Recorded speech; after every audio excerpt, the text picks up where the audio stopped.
Hey everybody, this is Herschel from High School Top 200. Um, my number 9 ranked team in the country for the national rankings of top 25 is Hamilton Boys High School.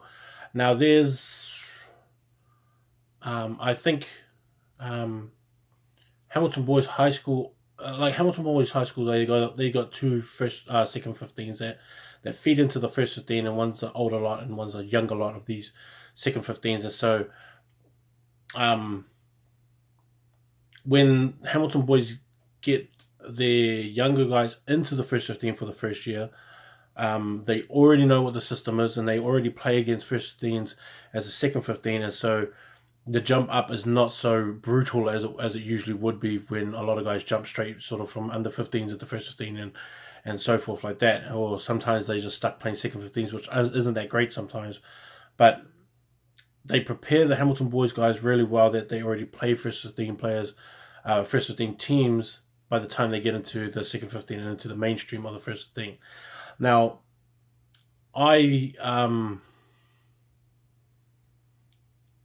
have been looking at this team, and it's kind of hard to predict the players that they're going to bring in because they have so much talent and they have all these guys that are around the first 15 options that you don't know if they'll go young or if they'll go old, or if they'll start bringing through guys within that position, or if they'll just stay with the year 13s that are there, things like that. So they always have these perfect problems, and they're perfect problems because they just have so much talent there. So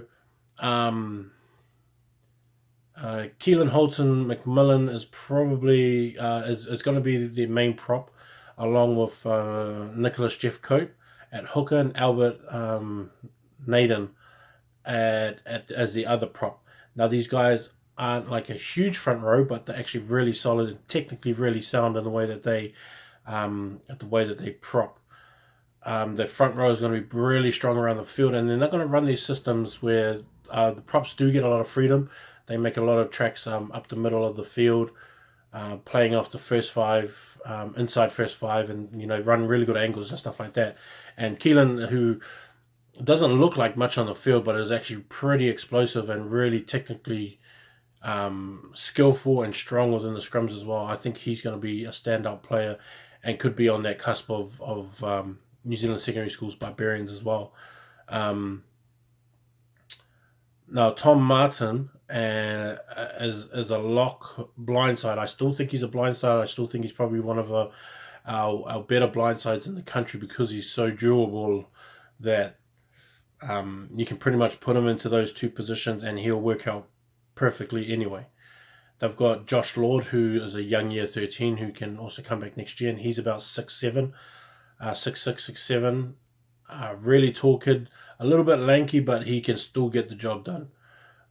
He would be the lock, with maybe Tom. Rickson Hill is another kid that was there that they might want to have a look at. They also got a few other players as well that they might want to move into that position, and then it's always different because you Luke White was another one that I was thinking of before as well. But they've always got so many guys in these positions that you never know who they're really going to go for, and so those are just some of the few options that they have.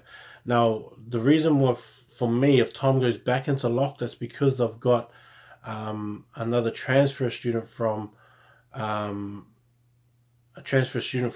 College, whose name is Oscar Morisi, and he is an open side, blind side kind of guy. So Dion Keogh, who's going to be the captain, he's back, and he'll probably be at number 8. And then Jake Russ will be either open side, blind side, and then along with this Oscar. Now, if they work it out right, they're going to have a really good loose trio that is size-wise really good, because Dion as well is really tall and he's a pretty good option. If you got him into jumping and lifting, he would be a pretty good option there, along with Oscar, and then Jake Russ as well. Sort of brings the energy and the pace and all that kind of stuff.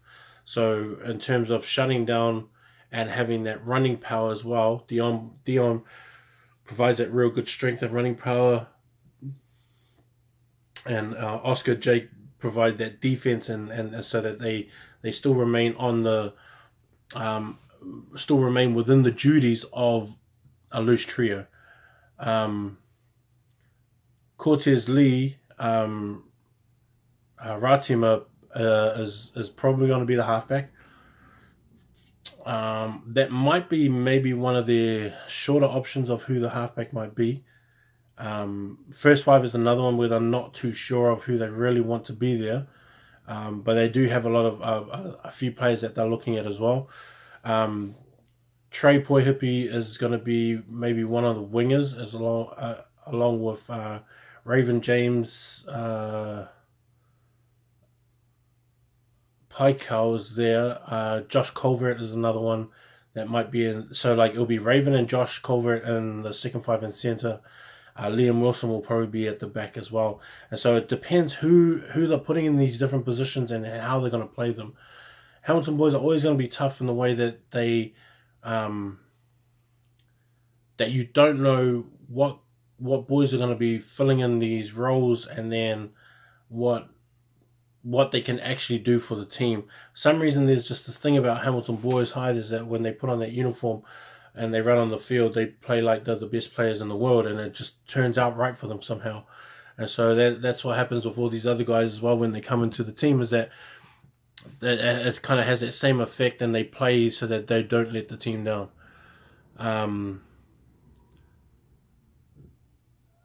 They're one of the best teams in the country, and the scary thing is that this is a kind of a rebuilding year, and some of these boys are going to be back as well next year,